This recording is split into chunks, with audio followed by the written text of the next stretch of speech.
செவி வழி புத்தகங்களை கேட்க சப்ஸ்கிரைப் பண்ணுங்க. நன்றி. ஆண்டவன் உலகத்தின் முதலாளி. நீங்கள் ஒரு முதலாளியாகத்தான் வேலை செய்து கொண்டிருக்கிறீர்கள். யார் சொன்னது? நான் உலகத்தின் மிகப்பெரிய மென்பொருள் நிறுவனமான மைக்ரோசாஃப்ட் கம்பெனிக்குத்தான் வேலை செய்கிறேன். நான் இந்தியாவின் மிகப்பெரிய வங்கியான ஸ்டேட் பேங்க் ஆஃப் இந்தியாவிற்குத்தான் வேலை செய்கிறேன். மதுரை மேலமாசி வீதியில் பலச்சரக்கு கடை வைத்திருக்கும் முதலாளிக்காக இல்லை. அதெல்லாம் சரி. நீங்கள் இன்ன வேலை பார்க்க வேண்டும் என்று ஒரு மனிதர் சொல்வாரா இல்லையா? உங்கள் மேல் அதிகாரியைத்தான் சொல்கிறேன். அவர்தான் உங்கள் முதலாளி. உங்களுக்கு எப்போது பதவி உயர்வு தரப்பட வேண்டும், எப்போது சம்பளம் உயர்த்தப்பட வேண்டும் போன்ற விஷயங்களை தீர்மானிப்பவர் அவர்தானே? சரி, அதற்கென்று அந்த நிறுவனத்திற்கான கொள்கைகள் வழிமுறைகள் இருக்கும், சில கட்டுப்பாடுகள் இருக்கும், மனிதவளத்துறை ஆட்கள் இருப்பார்கள். என்றாலும் நீங்கள் வேலையை சரியாக செய்கிறீர்களா இல்லை சொதப்புகிறீர்களா என்று சொல்ல ஒரு மனிதர் இருப்பார். இதை மறுக்க முடியாது இல்லையா? இந்த மனிதர் வானத்திலிருந்து குதித்தவர் இல்லை.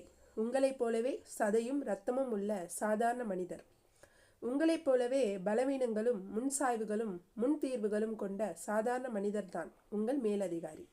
பல சமயங்களில் உங்களை விட அதிகமாக பலவீனங்களை கொண்டவராய் இருப்பார். இந்த மேலதிகாரிகள் முதலாளிகள் பலதரப்பட்டவர்கள். சிலருக்கு நீங்கள் எவ்வளவு நேர்மையானவர் திறமையானவர் என்பது நன்றாக தெரியும். நிறுவனத்திற்கு உங்கள் பங்களிப்பு என்ன என்பதை துல்லியமாக கணித்து வைத்திருப்பார்கள்.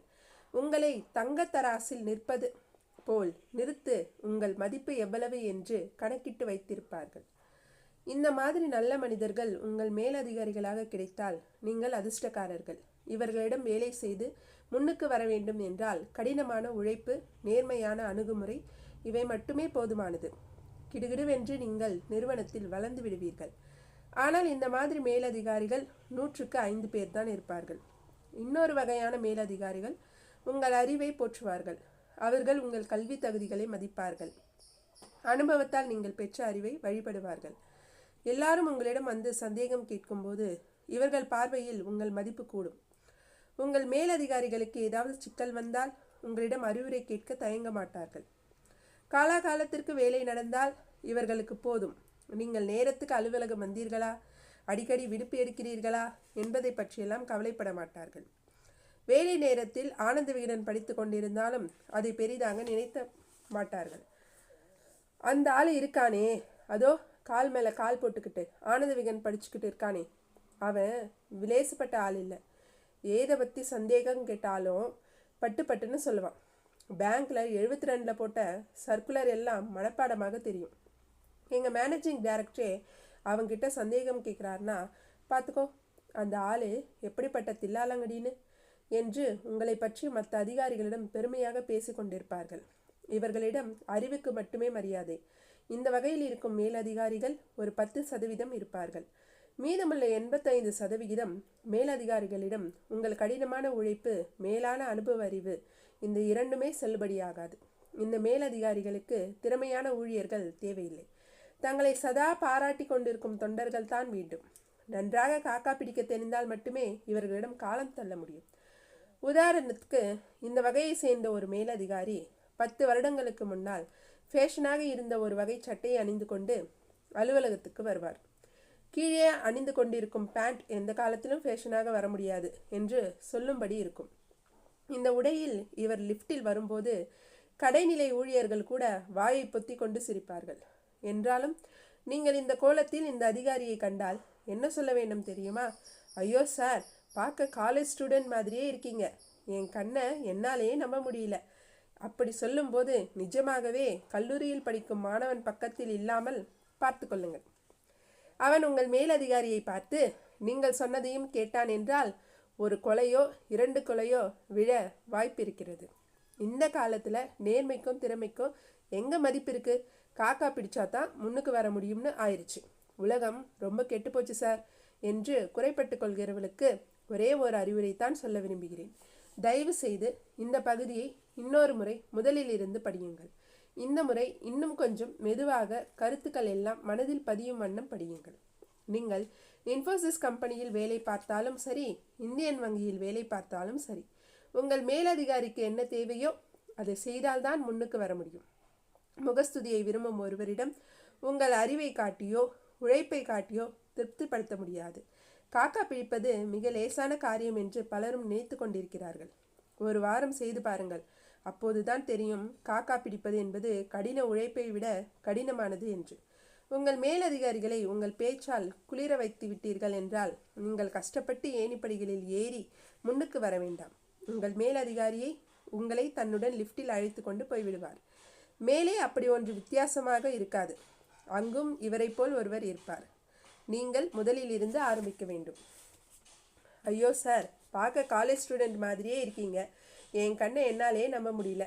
அப்போது தான் அவருடன் லிஃப்டில் இன்னும் மேலே போக முடியும். ஆனால் எல்லா கட்டங்களிலும் பக்கத்தில் கல்லூரி மாணவன் இல்லாமல் பார்த்து கொள்ளுங்கள், உங்களுக்கு உயிரின் மேல் ஆசை இருந்தால். ஒரு நிறுவனத்தில் முன்னேறுவதற்கான 3 வழிகளை பார்த்துவிட்டோம். பகவத்கீதை சொல்வதை போல் இந்த 3 வழிகளை கர்ம யோகம், அதாவது கடின உழைப்பு, ஞான யோகம், அதாவது அறிவின் சிறப்பு, மற்றும் பக்தி யோகம், அதாவது காக்கா பிடித்தல் என்று நினைவில் வைத்து கொள்ளலாம். யதார்த்த வாழ்க்கையில் வரும் மேலதிகாரிகள் ஒரே வகையை சேர்ந்தவர்களாக இருக்க மாட்டார்கள். 3 குணங்களும் கலந்து கட்டிய அவியலை போல் இருப்பார்கள். யாராக இருந்தாலும் சரி, சில நேரங்களில் ஒழுங்காக வேலை பார்க்க வேண்டும், சில நேரங்களில் அறிவை காட்ட வேண்டும், முக்கால்வாசி நேரம் காக்கா பிடிக்க வேண்டும். உங்கள் மேலதிகாரியிடம் இந்த 3 குணங்களும் எந்த விகிதாச்சாரத்தில் இருக்கிறது என்பதை கண்டுபிடித்து விட்டால் போதும். உங்கள் அசுர வளர்ச்சியை அந்த பிரம்மனால் கூட தடுக்க முடியாது. மேலதிகாரிகளில் 3 வகைகள் இருப்பது போல் மொத்தத்தில் 3 அடிப்படை நிறங்கள் தான் கணினியில் இருக்கின்றன: சிவப்பு, பச்சை, நீலம். இவை எந்த விகிதத்தில் கலக்கப்படுகின்றன என்பதை வைத்து 30 லட்சத்திற்கும் மேற்பட்ட நிறங்களை உருவாக்கலாம். இதுதான் கணினியின் வண்ணங்களை காட்டும் மென்பொருளின் அடிப்படை தத்துவம். ஒரு வினோதமான நிறத்தை பார்க்கிறீர்கள். கணினி அதனை ஆராய்ந்து அதில் சிவப்பு எத்தனை சதவிகிதம், நீலம் எவ்வளவு, பச்சை எவ்வளவு என்று துல்லியமாக சொல்லிவிடும். அதேபோல் புதிதாக வந்திருக்கும் உங்கள் மேலதிகாரியிடம் பழகிய சில நாட்களிலேயே அவரிடம் உழைப்பு எத்தனை சதவிகிதம் செல்லுபடியாகும், அறிவு எத்தனை சதவிகிதம், காக்கா பிடித்தல் எத்தனை சதவிகிதம் என்று உங்களால் கண்டுபிடிக்க முடிந்துவிட்டால் உங்களை யாராலும் பிடிக்க முடியாது.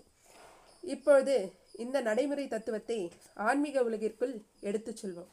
ஆண்டவன் உலகத்தின் முதலாளி என்று கவிஞர் பாடி வைத்து விட்டு போய்விட்டாரே. ஆன்மீகம் என்பது அந்த மேலதிகாரியின் அன்பிற்கு பாத்திரமாவது தானே. இறைவனை கடின உழைப்பால் திருப்திப்படுத்த முடியுமா? கேள்வியே அபத்தமாக இருக்கிறதே. 1000 கோடி அண்ட சராசரங்களை ஆக்கி காத்து அழிக்கும் வேலையை செய்து கொண்டிருக்கும் அந்த மேலதிகாரிக்கு பிரபஞ்சத்தில் ஒரு தூசி அளவேனமான பூமி உருண்டையில் இருக்கும் 650 கோடி மனிதர்களில் ஒருவரான ராமமூர்த்தி காலாகாலத்துக்கும் பூஜை செய்தாரா என்பது அவ்வளவு முக்கியமான விஷயமா என்ன? சரி, ஞானத்தால் அவனை திருப்திப்படுத்த முடியுமா என்றால் இது அதைவிட அபத்தமாக அல்லவா இருக்கிறது. அறிபவை அனைத்தும் அறிந்தவன், அறிவே வடிவானவன், 3 காலத்தையும் முற்றும் உணர்ந்தவன், ஞானஸ்வரூபன், அவனை உங்களிடம் உள்ள ஞானத்தால் திருப்திப்படுத்த முடியுமா என்ன? 5ஆம் வகுப்பு படிக்கும் குழந்தை விஞ்ஞானி அப்துல் கலாமை கேள்விகள் கேட்டு மடக்க முடியுமா என்ன? 5ஆம் வகுப்பு குழந்தைக்கும் அப்துல் கலாமுக்கும் உள்ள இடைவெளியை போல் பல கோடி மடங்கு நமக்கும் இறைவனுக்கும் இருக்கிறது. அவனுடைய சந்நிதியில் நமது ஞானம் செல்லா காசு. நம் மனதில் எழும் எண்ணத்தை அவை எழும் முன்பே அறிபவன் முன்னிலையில் நம் அறிவை வைத்து கொண்டு என்ன செய்ய முடியும் சொல்லுங்கள்? சரி, காக்கா பிடிக்கலாமா? பக்தி யோகத்தில் இறங்கலாமா?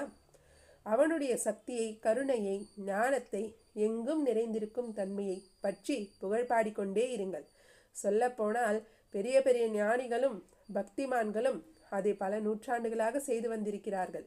அவனை புகழ்ந்து முடிக்க முடியாது. நம்மாழ்வார் புலம்புகிறார்: யானும் ஏத்தி ஏழுலகும் முற்றும் ஏத்தி பின்னையும் தானும் ஏத்திலும் ஏத்த ஏத்த எங்கு எய்தோம். நானும் உன் புகழ் பாடி, 7 உலகங்களில் இருக்கும் அனைவரும் உன் புகழ் பாடி, ஒரு பேச்சுக்காக நீயுமே உன் புகழை பாடினாலும் அதனால் என்ன ஆகும்? ஒன்றும் ஆகாது. பொதுவாக நாம் மேலதிகாரிகளை காக்கா பிடிக்கும் போது, ஐயா உங்கள் சட்டை மிகவும் அழகாக இருக்கிறது என்று சொல்லி பதவி உயர்வுக்கு அடி போட்டு விடலாம். ஆனால் ஆண்டவனிடம் நம் பாச்சா பலிக்காது. ஆண்டவனுக்குத்தான் நம் மனதில் இருக்கும் எண்ணங்கள் எல்லாம் தெரியுமே. என் மகன் +2ல் 1199 மார்க் வாங்க வேண்டும் என்ற ஆசையை நிறைவேற்றி கொள்வதற்காக உன் பெயரை 1000 முறை சொல்லுகிறேன் என்று டுபாக்கூர் வேலையெல்லாம் காட்ட முடியாது. சரி, ஆண்டவனை அடையும் வழிதான் என்ன? வைணவத்தின் சாரமான தத்துவம் என்று ஒன்றை சொல்வார்கள். அதுதான் ஆன்மீகத்தின் சாரமும் கூட என்பது என் கருத்து.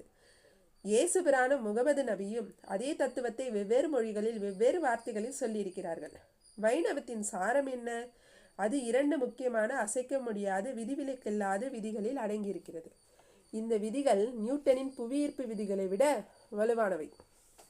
முதல் விதி, அவனை அடைய அவனே வழி. ஆண்டவனை அடைய வேண்டுமென்றால் ஆண்டவன் ஒருவன்தான் அதற்கு வழி. அவனுக்கு புறம்பான ஒரு வழியால், கர்மம், ஞானம், பக்தி போன்றவற்றால் அவனை அடைய முடியாது. அவன் ஒருவன்தான் வழி. ஆண்டவனை அடைய வேண்டுமா? அவனிடமே கேளுங்கள், அவனையே சரணடையுங்கள். ஆண்டவனை அடைய ஆண்டவன் இல்லாத ஒரு வழியை பயன்படுத்துவது மகா பாவம் என்கிறது வைணவம். 2ஆம் விதி, வழி மட்டுமல்ல, அடையும் இலக்கும் அவன்தான். அவனை வழியாக வைத்து அதன் மூலம் அவன் அல்லாத ஒன்றை அடைய நினைப்பதும் பாவம்தான் என்கிறது வைணவம். அவனை வணங்கி அதனால் ஹோண்டா சிட்டி கார் வாங்க வேண்டும் என்று நினைப்பது பாவம் என்பதுதான் வைணவ சித்தாந்தம். அவனை வணங்குவதன் நோக்கம் அவனுக்கு புறம்பானதாக இருக்கக்கூடாது. இதில் வேடிக்கை என்னவென்றால், இதே தத்துவத்தை பைபிள் நச்சென்று சொல்கிறது. இறைவன் சொல்கிறான், நானே வழியும் சத்தியமும் ஜீவனுமாக இருக்கிறேன். நமது பெரிய முதலாளி பல வகையான ஆடை அலங்காரங்களில் வருகிறார். சில சமயம் மாடு மேய்ப்பவனாக வந்து புல்லாங்குழல் இசைக்கிறார். சில சமயம் ஆடு மேய்ப்பவனாக வந்து சிலுவையில் சாகிறார். அவருக்கு 1000 நாமங்கள். அல்லாஹ், இயேசு, விஷ்ணு, சிவபெருமான், கணேசன், கந்தன். நம் முதலாளி எந்த பெயரில் வந்தாலும் சரி, எந்த உருவத்தில் வந்தாலும் சரி, மேலே கண்ட 2 அடிப்படை விதிகள் என்றுமே பொய்யாகாது. அவன் கொடுத்த உணவு, அவன் கொடுத்த பசி. அன்று பௌர்ணமி. மேகங்கள் இல்லாத தெளிவான வானத்தில் சந்திரன் வழக்கத்தை விட அதிகமாக ஒளிர்ந்து கொண்டிருந்தான். அரவிந்தும் யாமினியும் நகருக்கு வெளியில் இருந்த தங்கள் புதிய வீட்டின் மொட்டை மாடியில் அமர்ந்திருந்தார்கள்.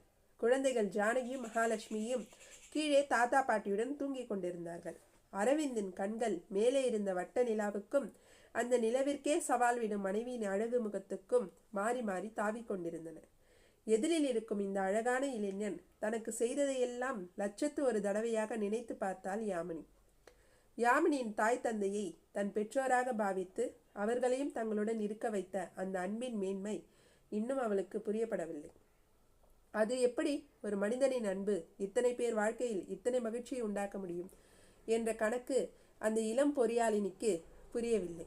எந்த கணக்கிலும் அடக்க முடியாதது அன்பு என்ற சுத்திரம் என்று அப்போது அவளுக்கு தெரிந்திருக்கவில்லை. யாமினி நடத்தும் பெண்களுக்கான வலைதளத்தில் அரவிந்த் இன்னும் எழுதி கொண்டிருக்கிறான். 1,00,000 பெண்கள் அதில் அங்கத்தினர்களாக இருக்கிறார்கள். அரவிந்த் எழுதும் கதைகளும் ஆன்மீக விஷயங்களும் 1,00,000 பேருக்கு அமைதியை தருகின்றன. இவன் உண்மையிலேயே யார் என்று நினைக்கும் அளவிற்கு வந்துவிட்டாள் யாமினி. அன்பு மிகுதியால் அவள் கண்கள் நிறைந்து விட்டன. அரவிந்தின் கைகளை அழுந்த பற்றி அவன் கண்களை ஆழமாக பார்த்தாள். அரவிந்த் அவள் கண்களில் வழிந்த நீரை மென்மையாக துடைத்தான். யாமினி லேசாக கனைத்து கொண்டு தன்னை சுதாரித்து கொண்டு கொஞ்சம் கேலியான குரலில் கேட்டாள். கேஜி சார், இந்த வாரம் எங்களுக்கு என்ன எழுத போறீங்க? ராமானுஜருடைய சிஷ்யர்களில் ஒருத்தரை பற்றி எழுத போகிறேன். எந்த சிஷ்யர்? எந்த சிஷ்யர் காலமான போது ராமானுஜர் உடைஞ்சு போய் குழந்தை மாதிரி அழுதாரோ அந்த சிஷ்யரை பற்றி. ராமானுஜருக்காக தன்னுடைய கண்களை தியாகம் செஞ்ச சிஷ்யரை பற்றி தன்னுடைய குரு சொல்லிட்டாரே என்ற ஒரே காரணத்துக்காக இழந்த பார்வை திரும்பி வரணும்னு கடவுள்கிட்ட பிரார்த்தனை செஞ்சுக்கிட்ட சிஷ்யரை பற்றி. ஆனால் கடைசியில் கடவுள்கிட்ட என்னை குருடாக்கினியவன் நல்லா இருக்கணும்னு வேண்டிக்கிட்ட அந்த அன்பு தெய்வத்தை பற்றி. ஓ, கூரத்தாழ்வானை பற்றியா? ஆமாம், அவருக்கு குரேசேன்னு இன்னொரு பேர் உண்டு. இந்த வாரம் அவர் வாழ்க்கையில் நடந்த ஒரு சம்பவத்தை பற்றி எழுத போகிறேன். அவருக்கு அவர் மனைவி ஆண்டாளுக்கும் நடுவில் இருந்த அன்பை பற்றி எழுத போகிறேன். இந்த கதையை எங்கள் அப்பா, அதான் அந்த ஒரிஜினல் கேஜி, தன் கைப்பட தன்னோட டைரியில் எழுதி வச்சிருக்காரு. அழுதுகிட்டே எழுதியிருப்பார் போல இருக்கு. அங்கங்கே எழுத்து அழிஞ்சிருக்கு. அரவிந்த், ப்ளீஸ் அந்த கதையை சொல்லுங்களே, எனக்கு தூக்கமே வரல. நிச்சயமா கண்ணு. ஒரு முறை கூரத்தாழ்வானும் அவர் மனைவி ஆண்டாலும் எங்கேயோ யாத்திரை போய்விட்டு ஸ்ரீரங்கத்துக்கு கால்நடை பயணமாக திரும்பி கொண்டிருந்தார்கள். 2 நாட்கள் சாப்பிட ஒன்றும் கிடைக்கவில்லை. அந்த காலத்தில் இப்போது இருப்பது போல் முக்குக்கு முக்கு சாப்பாட்டு கடைகள் கிடையாது. அதுபோக கூரத்தாழ்வானும் அவரது மனைவியும் கடைபிடித்து கொண்டிருந்த சில நோன்புகளின் காரணமாக அவர்களால் கண்ட இடத்தில் சாப்பிட முடியாது. ஸ்ரீரங்கம் சென்று சேர இன்னும் ஒரு நாள் முழுமையாக நடக்க வேண்டும். பசியோ வயிற்றை கிள்ளி கொண்டிருந்தது. கூரத்தாழ்வான் இறைவனின் பெயரை மென்மையாக உச்சரித்தபடி நடந்து கொண்டிருந்தார். 10 அடி தள்ளி அவர் மனைவி வந்து கொண்டிருந்தாள். ஒரு சிறிய கிராமத்திற்குள் அவர்கள் நுழைந்த போது ஒரு இளைஞன் அவர்களிடம் வந்தான். கூரத்தாழ்வானை கைகூப்பி வணங்கினான். சுவாமி, உங்களை பார்த்தால் பக்தியில் சிறந்தவராக தெரிகிறது. என்னிடம் கொஞ்சம் தயிர் சாதமும் ஊறுகாயும் இருக்கிறது. ஏற்றுக்கொள்வீர்களா? கூரத்தாழ்வான் சிறிது தயங்கினார். அவரது மனநிலையை அறிந்தவன் போல் பேசினான் அந்த இளைஞன். சுவாமி, என் மேல் எந்த சந்தேகமும் கொள்ள வேண்டாம். நீங்கள் வழிபடும் அதே நாராயணனைத்தான் நானும் வணங்குகிறேன். நான் அந்தணன், தினமும் வேதம் சொல்பவன். அதன் மூலம் வரும் சொற்ப வருமானத்தில் வாழ்ந்து கொண்டிருப்பவன். யாரையும் துன்புறுத்தாமல் தூய்மையான வாழ்க்கை வாழ்ந்து கொண்டிருப்பவன். கூரத்தாழ்வான் அவன் அளித்த உணவை ஏற்றுக்கொண்டார். ஆண்டாள், இந்த நல்ல மனிதர் கொடுக்கும் உணவை நீயும் ஏற்றுக்கொள்ளலாம், தவறில்லை. இல்லை, எனக்கு பசி இல்லை, மன்னித்து விடுங்கள். கூரசேனுக்கு வியப்பாக இருந்தது. ஆனால் அவர் தன் உணவுகளை வெளிக்காட்டி கொள்ளவில்லை. அவர் உணவு உண்டு முடித்து பாத்திரத்தை அந்த இளைஞனிடம் கொடுத்து அவனுக்கு ஆசி கூறிவிட்டு பயணத்தை தொடர்ந்தார். கொஞ்ச தூரம் சென்றவுடன் கூரேசன் தன் மனைவியுடன் கேட்டார். ஆண்டாள், நீ பசியுடன் இருந்தாய் என்று எனக்கு தெரியும். பின் ஏன் அவன் கொடுத்த உணவை ஏற்றுக்கொள்ளவில்லை? என்னால் பசியை தாங்கிக் கொள்ள முடியும். அதுபோக ஆண்டாள் பாதி வாக்கியத்தில் நிறுத்தினாள். அதற்கு மேல் சொல்ல அவளுக்கு தயக்கமாக இருந்தது. என்றாலும் அவள் மனதில் இருந்ததை கூரத்தாழ்வான் புரிந்து கொண்டாள். சொல் ஆண்டாள், அந்த மனிதனின் தூய்மையில் உனக்கு சந்தேகம் இருக்கிறதா? நான் அந்த உணவை ஏற்றுக்கொண்டிருக்க கூடாது என்று நீ நினைக்கிறாயா? ஆண்டாள் மௌனமாக இருந்தாள். ஆனால் ஆண்டாள் அவன் மத சின்னங்களை சரியாக அணிந்திருந்தான். எம்பெருமானின் பக்தன் என்று சொன்னானே, அதற்கு மேல் வேறு என்ன வேண்டும்? என்னை மன்னித்து கொள்ளுங்கள். என்னை போல் ஒரு தற்குறி உங்களை போன்ற ஒரு பண்டிதருக்கு நமது சாஸ்திரங்கள் என்ன சொல்கிறது என்று சொல்லக்கூடாது. நான் சொல்வது தவறாக இருந்தால் என்னை மன்னித்து விடுங்கள். எதுவாக இருந்தாலும் சொல்ல ஆண்டாள், காத்து கொண்டிருக்கிறேன். நியாயத்தையும் சாத்திரத்தையும் யார் வேண்டுமானாலும் சொல்லலாம். எனக்கு தெரியாததை நீ சொன்னால் இன்று நான் அதை தெரிந்து கொண்டு விட்டு போகிறேன். தயக்கமில்லாமல் சொல். இறைவனை தன்னலம் கருதி வணங்குபவன் கொடுக்கும் உணவை ஏற்றுக்கொள்ளக்கூடாது என்று தர்ம நூல்கள் சொல்கின்றன. அந்த மனிதன் இறைவனை வணங்குகிறான் என்று தெரியும். ஆனால் எதற்காக வணங்குகிறான் என்று தெரியாதே. ஒருவேளை பணம் வேண்டும், சொர்க்கம் வேண்டும், உலக இன்பங்களை தூய்க்க வேண்டும் என்பதற்காக அவன் இறைவனை வணங்கினால் அவன் கொடுக்கும் உணவு பாவ உணவு ஆகிவிடுமே. அதை என்னிடம் சொல்லியிருந்தால் நானும் உணவு வேண்டாம் என்று சொல்லியிருப்பேனே. 2 காரணங்களுக்காக சொல்லவில்லை. நீங்கள் உணவை ஏற்றுக்கொள்வது என்று தீர்மானித்து விட்டீர்கள். அதன் பின் நான் இந்த காரணத்தை சொல்லி நீங்கள் அந்த உணவை மறுத்தால் அந்த மனிதர் மனம் புண்படுமே. அடுத்த காரணம், நீங்கள் பசியால் மிகவும் துடித்து கொண்டிருந்தீர்கள். அதனால் உங்கள் உயிருக்கே ஆபத்து நேரிட்டு விடுமோ என்று அஞ்சினேன். அந்த மாதிரி ஆபத்தான சமயங்களில் நாம் எந்த உணவையும் ஏற்றுக்கொள்ளலாம் என்று நமது தர்ம நூல்கள் கூறுகின்றன.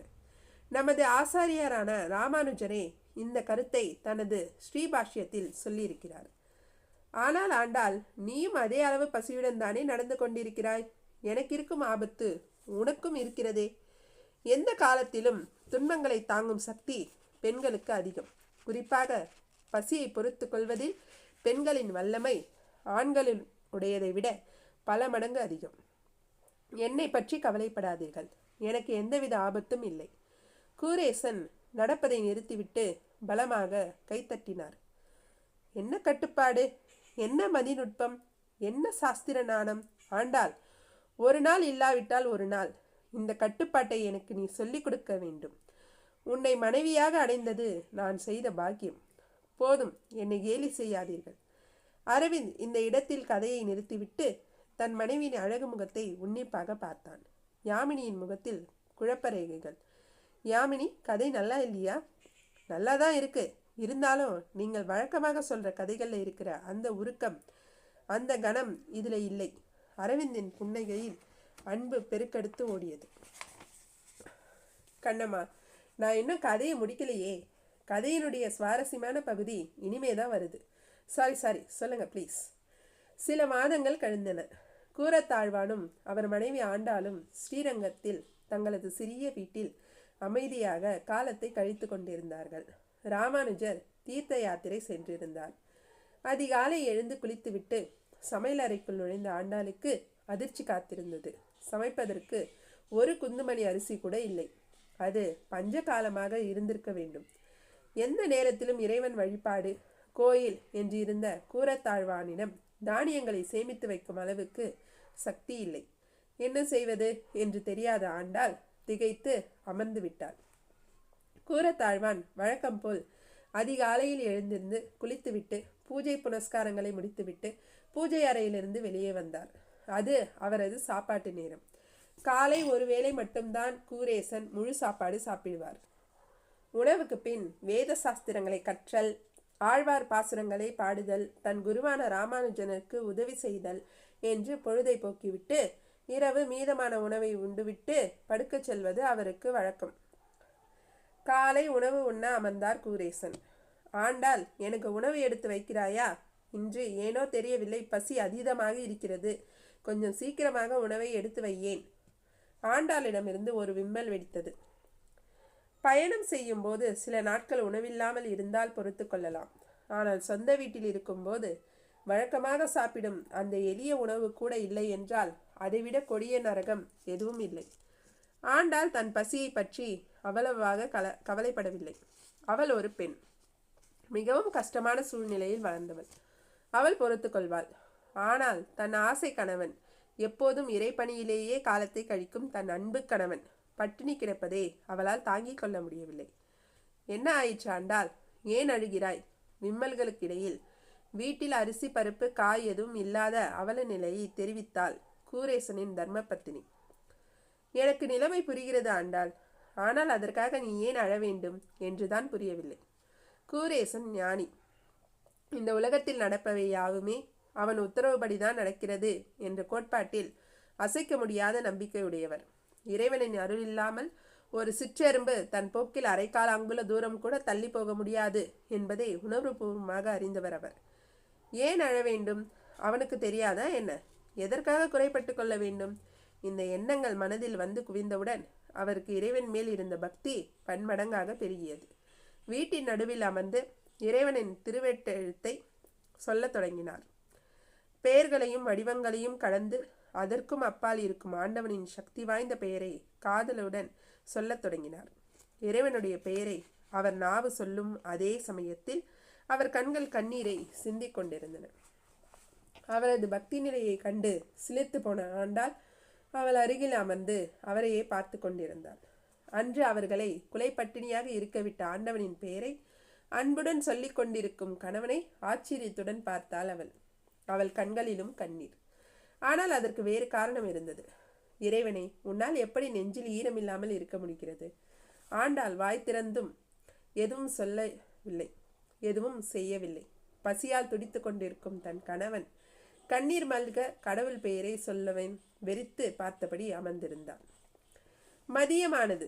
சூரியன் உச்சிக்கு வந்து விட்டான். பசி மயக்கத்தில் ஆண்டாள் சிறிது நேரம் கண்ணயர்ந்து விட்டாள். மீண்டும் கண் விழித்த போது கூரத்தாழ்வானின் வாய் இறைவனின் நாமத்தை சொல்லிக் கொண்டிருந்தது. அவரது கண்கள் இடையறாது கண்ணீரை சொரிந்து கொண்டிருந்தது. அந்த சமயத்தில் கோயில் மணியோசை கேட்டது. திருவரங்கத்தில் பள்ளி கொண்டிருந்த பெரிய பெருமாளுக்கு உச்சிக்கால பூஜையும் நெய்வேத்தியமும் நடந்து கொண்டிருந்ததை அறிவிக்கவே கோயில் மணியோசை. திருவரங்கநாதன் உணவு விஷயத்தில் மகாரசிகன். கோயிலின் பெரிய திருமலை பள்ளியில் எப்போதும் சிறந்த சமையல் கலை வல்லுநர்கள் பணிபுரிந்து கொண்டே இருப்பார்கள். சிறந்த பொருட்களை வைத்து அரங்கனுக்கு உணவு தயாரித்து நிவேதனம் செய்வார்கள். இதோ அரங்கனும் மதிய உணவு உண்ணப் போகிறான் என்ற நினைப்பு வர தன் கணவனை பார்த்தால் ஆண்டாள். தன் ஜபத்தை முடித்து கொண்டு அமைதியாக அமர்ந்திருந்தார் கூரத்தாழ்வான். அந்த அமைதி தன் கணவன் வாயில் இன்னும் பச்சை தண்ணீர் கூட படவில்லையே. என்ன பதற்றம்! கோயிலில் அரங்கனுக்கு உணவு நிவேதனம் செய்யப்படுவதை அறிவிக்கும் மணியோசை. அதற்கு மேல் ஆண்டாளால் தாங்கிக் கொள்ள முடியவில்லை. அவள் மனதில் இருந்த சினம் சூடான கண்ணீராக வெளிவந்தது. மனதின் கசப்பு கேலியான எண்ணங்களாக வெடித்தது. பெருமாளே, உன்னை அன்பான தெய்வம் என்று எல்லாரும் பாராட்டுவது சரிதான். இதோ இவரை பார். உன்னை தன் தந்தையாக நினைத்து வழிபட்டு கொண்டிருக்கும் என் உத்தம கணவனை கண்கொண்டு பார். எப்பேற்பட்ட தந்தை நீ! உன் மகன் ஒருவாய் சோறு கூட இல்லாமல் தவித்து கொண்டிருக்கும் போது உன்னால் எப்படி தடபுடலான விருந்தை உண்ண முடிகிறது? என்னே தந்தை பாசம்! இப்படி ஒரு பாசமான தந்தை பிரபஞ்சம் முழுவதும் தேடினாலும் கிடைக்க மாட்டார். எப்படிப்பட்ட தந்தை, எப்படிப்பட்ட பிள்ளை! இருவரும் நன்றாக இருங்கள். என்னால் தானடா தாங்கிக் கொள்ள முடியவில்லை. ஒரு பிடி சோற்றுக்கு கூட வழியில்லாமல் செய்துவிட்ட உன் கருணையை பாராட்டாமல் இருக்க முடியவில்லை. திருப்பார்கடலின் குளிர்ச்சிக்கு பழக்கப்பட்ட எம்பெருமானால் ஆண்டாளின் எண்ணங்களில் இருந்த சூட்டை தாங்க முடியவில்லை. திருவரங்கம் திருக்கோயில் ஒவ்வொரு நாளும் நடக்கும் அழகான காட்சி அன்றும் அரங்கேறி கொண்டிருந்தது. சந்நிதியில் திரை போட்டு விட்டார்கள். இறைவனுக்கு என்று படைக்கப்பட்ட உணவுகள் அவன் திருமுன் வரிசையாக அடுக்கி வைக்கப்பட்டிருந்தன. அர்ச்சகருக்கு உதவியாக இருந்த ஒரு இளைஞன் ஒவ்வொரு பாத்திரமாக எடுத்து அர்ச்சகரிடம் கொடுத்து கொண்டிருந்தான். அவரும் அதனை எம்பெருமானுக்கு சமர்ப்பித்து கொண்டிருந்தார். 2 அனுபவம் வாய்ந்த அர்ச்சகர்கள் சற்று தள்ளி நின்று பார்த்து கொண்டிருந்தார்கள். இறைவனுக்கு உணவு படைக்கப்படும் போது அர்ச்சகர்கள் தவிர வேறு யாரையும் உள்ளே அனுமதிக்க மாட்டார்கள். திடீரென்று அந்த உதவியாளின் உடல் சிலிர்த்தது. உலகெங்கிலும் விரவி நின்ற அந்த பரம்பொருள் சில நிமிடங்களுக்கு அந்த உதவியாளின் உடலிலும் மனதிலும் புகுந்து கொண்டது. அவன் உடல் நடுங்கியது. வியர்வை வெள்ளமாக பெருகி கொண்டிருந்தது. அவனது கண்கள் சிவந்தன. மூச்சு வேகமாக வரத் தொடங்கியது. அவனை பார்த்த அர்ச்சகர்கள் பயத்தில் நடுங்கினார்கள். இந்த சமயத்தில் ஒருவருக்கு ஆவேசம் வருவதென்றால் அது நிச்சயம் ஒரு தெய்வ குற்றத்தின் காரணமாகத்தான் இருக்க வேண்டும். நம்மில் யார் என்ன தவறு செய்து விட்டோமோ என்று நடுங்க ஆரம்பித்தார்கள் அர்ச்சகர்கள். அந்த உதவியால் பேச ஆரம்பித்த போது வெளிப்பட்டது சாதாரண மனித குரல் அல்ல. அது ஒரு சிம்மத்தின் உருமல். தன் பக்தர்களின் துயர் பொறுக்காத ஒரு அன்பு சிங்கத்தின் ஆவேசமான உருமல். மூடர்களே, நிறுத்துங்கள், நிறுத்துங்களடா உங்கள் அக்கிரமத்தை! அவன் போட்ட கூச்சல் வெளியே இறைவன் தரிசனத்துக்காக காத்து கொண்டிருந்த பக்த கோடிகளையும் கலங்கடித்தது. நிறுத்துங்கள் இந்த அநியாயத்தை! எல்லாவற்றையும் நிறுத்திவிட்டார்கள். நிவேதனம் நின்றது. மந்திரங்கள் சொல்வது நின்றது. ஏன், கோயில் மணி ஓசை கூட நிறுத்தப்பட்டது. சிலர் மூச்சு விடுவதை கூட தற்காலிகமாக நிறுத்தி வைத்தார்கள். என் கல் நெஞ்சமடா உங்களுக்கு! என் பக்தன் கூரேசன் காலையிலிருந்து பட்டினி கிடக்கிறான். எனக்கு எதற்காகடா விருந்து படைக்கிறீர்கள்? எனக்கு உங்கள் உணவு வேண்டாம். உங்களிடமிருந்து எதுவும் வேண்டாம். உங்கள் சங்காத்தமே வேண்டாம். தலைமை அர்ச்சகருக்கு என்பது வயதுக்கு மேல் இருக்கும். பல ஆண்டுகளாக அரங்கன் சேவை செய்து வரும் நல்ல மனிதர். என்ன நடந்து கொண்டிருக்கிறது என்பதை கண்டுபிடித்து விட்டார். ஆவேசம் வந்தாடிய உதவியாளுக்கு 20 வயது இருந்தால் அதிகம். வயது வித்தியாசம் பார்க்காமல் தன்னை விட 60 வயது இளையவனின் கால்களில் நெடுஞ்சாங்கிடையாக விழுந்தார் தலைமை அர்ச்சகர். பேரருளாளான், நாங்கள் உன் பிள்ளைகள், அறியாத பிள்ளைகள். அன்பினால் செய்த தவறை மன்னித்தருள்வாய். உன் சீற்றத்தை தாங்கும் வல்லமை எங்களுக்கு இல்லையப்பா. எங்கள் மேல் இரக்கம் கொண்டு நாங்கள் என்ன செய்ய வேண்டும் என்று ஆணையிடு. எங்கள் உயிரை கொடுத்தாவது உன் ஆணையை நிறைவேற்றுவோம். இந்த உணவு பண்டங்களை எல்லாம் உங்கள் தலைகளில் தூக்கி வைத்து கொண்டு ஓடுங்கள். வேகமாக ஓடுங்கள். இவையெல்லாம் கூரை தாழ்வானிடம் போய் சேர வேண்டும். இன்னும் 5 நிமிடங்களில் கூரேசன் இவற்றை உண்ணத் தொடங்கவில்லை என்றால் என்னுடைய உக்கிர ரூபத்தை பார்ப்பீர்கள். புரிந்ததா? உடனே அங்கிருந்தவர்கள் ஆளுக்கு ஒரு பாத்திரத்தை தலையில் வைத்து கொண்டு ஓடினார்கள். ஓட முடியாத 80 வயது அர்ச்சகரை ஒரு இளைஞன் தூக்கி கொண்டு கூரத்தாழ்வான் வீட்டை நோக்கி ஓடினான். கூரத்தாழ்வானின் இல்லம். ஆண்டாளின் கண்களில் கோபத்தால் விளைந்த கண்ணீர், கூரேசன் கண்களில் பக்தியால் விளைந்த கண்ணீர். யாரோ ஆவேசமாக கதவை தட்டும் சத்தம் கேட்டு ஆண்டாள் கதவை திறக்க ஓடினாள். அதுவரை அமைதியாக தியானத்தில் இருந்த கூரேசன் கண்களை மெதுவாக திறந்தபோது தன் முன்னால் ஒரு ஆச்சரியமான காட்சியை கண்டார். கோயில் அர்ச்சகர்கள் பாத்திரங்களை அறையில் வரிசையாக அடுக்கி வைத்து கொண்டிருந்தார்கள். சிறிது நேரத்தில் அந்த அறையை நிரம்பிவிட்டது. நடக்க கூட இடமில்லை. அவ்வளவு பாத்திரங்கள். ஒரு தெருவே வயிறார சாப்பிடும் அளவிற்கு உணவு. அதற்குள் வயதான அர்ச்சகர் அங்கே வந்து சேர்ந்து விட்டார். கூரேசனின் கால்களில் விழுந்து வணங்கினார். அந்த பெரியவர் நடந்த விஷயத்தை எதுவும் அவரிடம் சொல்லவில்லை.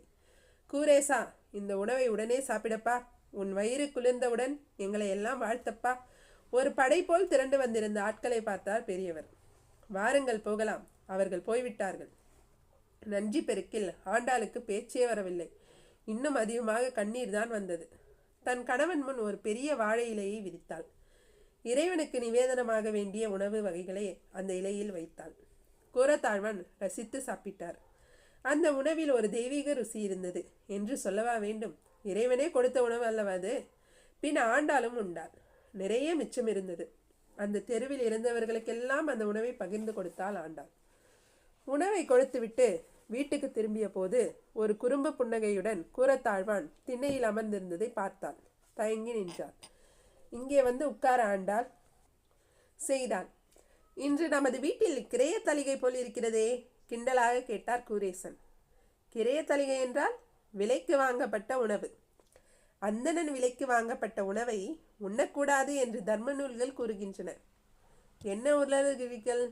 இன்று நாம் உண்டது இறைவனின் பிரசாதம், அவனுக்கு நிவேதனம் செய்யப்பட்ட உணவு. அது எப்படி கிரைய தலிகையாகும்?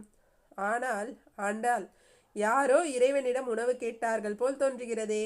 யாரோ தன் பக்தியை உணவாக பண்டமாற்றம் செய்தது போல் தோன்றுகிறதே. என் கணவன் பட்டினி கிடக்க உனக்கு இவ்வளவு உணவா என்று யாரோ அரங்கனை கோபித்த மாதிரி தெரிகிறதே. ஆண்டாளிடமிருந்து ஒரு பெரிய விம்மல் வெளிப்பட்டது. ஆமாம், நான் தான் செய்தேன். நீங்கள் பட்டினியாக இருப்பதை என்னால் தாங்கிக் கொள்ள முடியவில்லை. என்னையும் அறியாமல் அரங்கனை பழித்து விட்டேன். ஆண்டாள், நீ என்மேல் வைத்திருக்கும் அன்புக்கு தலை வணங்குகிறேன். ஆனால் ஒரு நாள் இல்லாவிட்டால் ஒரு நாள் அவன் நம்மேல் வைத்திருக்கும் அன்பை நீ புரிந்து கொள்ள வேண்டும். அந்த அன்பிற்கு தலை வணங்க நீ கற்றுக்கொள்ள வேண்டும். நாம் பட்டினி கிடைக்க வேண்டும் என்று அவன் விரும்பினால், நாம் துன்பப்பட வேண்டும் என்று அவன் விரும்பினால், நாம் அவமானப்பட வேண்டும் என்று அவன் ஆசைப்பட்டால் அதை அப்படியே ஏற்றுக்கொள்ள வேண்டாமா? அவன் என்னை பட்டினி போட வேண்டும் என்று விரும்பினால், அந்த விருப்பத்தை நிறைவேற்றுவதை விட சிறந்த வழிபாடு வேறு என்ன இருக்க முடியும் ஆண்டாள்? என் துன்பம் எம்பெருமானுக்கு இன்பத்தை கொடுக்கிறது என்றால் அது தானே எனக்கு சொர்க்கம். எல்லாம் அவனுக்கு தெரியும் ஆண்டாள்.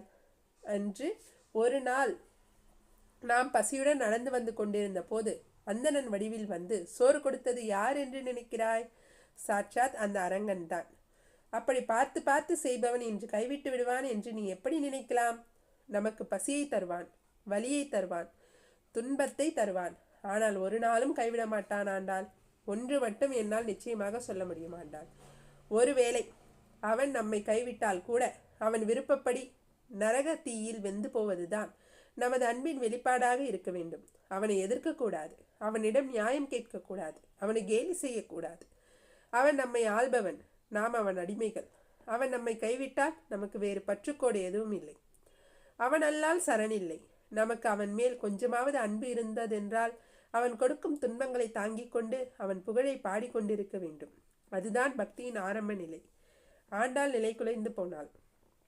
கூரத்தாழ்வார் கோபப்பட்டு கத்தவில்லை. மென்மையாக இதயத்தை வருடுவது போல் குரலை உயர்த்தாமல் பேசிக்கொண்டிருந்தார். பேசி முடித்துவிட்டு பாசத்துடன் தன் மனைவியின் தலையில் கை வைத்தார். அந்த கையை எடுத்து அதில் தன் முகத்தை புதைத்து நீண்ட நேரம் அழுது கொண்டிருந்தாள் ஆண்டாள். பின் தன் கண்ணீரை துடைத்து கொண்டு கரகரத்த குரலில் பேசினாள். அன்று நீங்கள் உணவு விஷயத்தில் எனக்கு கட்டுப்பாட்டை கற்றுக்கொடு என்று கேட்டீர்கள். கட்டுப்பாடு கிடைக்கட்டும். இறைவன் மேல் அன்பு செலுத்துவது எப்படி என்று எனக்கு கற்றுக்கொடுங்கள். நாராயணன் மாதிரி ஒரு பேரருளாளனை தெய்வமாக பெற நான் புண்ணியம் செய்திருக்க வேண்டும் என்று நீங்கள் அடிக்கடி சொல்ல கேட்டிருக்கிறேன். ஆனால் நான் சொல்கிறேன், உங்களைப் போல் ஒரு பக்தனை பெற அந்த நாராயணனே நல்வினை செய்திருக்க வேண்டும். அரவிந்த், உங்க அப்பா பெரிய ஆளு. அப்பாக்கு பிள்ளை தப்பாம பிறந்திருக்கிறீங்க. உங்க மனசுல இருக்கிற அந்த அன்பு உங்க அப்பா வழி சொத்து. தேங்க்ஸ் யாமினி. இந்த கதையை பத்தி நீ என்ன நினைக்கிற? என் மனசு நீவி விட்ட மாதிரி சுத்தமா இருக்கு. எந்த மாதிரியான எண்ணமோ அதுல இல்லை. கடவுளேன்னு வாய் விட்டு கத்தணும் போல இருக்கு. சிலிர்த்து போய் அமர்ந்திருந்த தன் மனைவியை ஆதாரத்துடன் தழுவி கொண்டான் அந்த இளம் எழுத்தாளர்.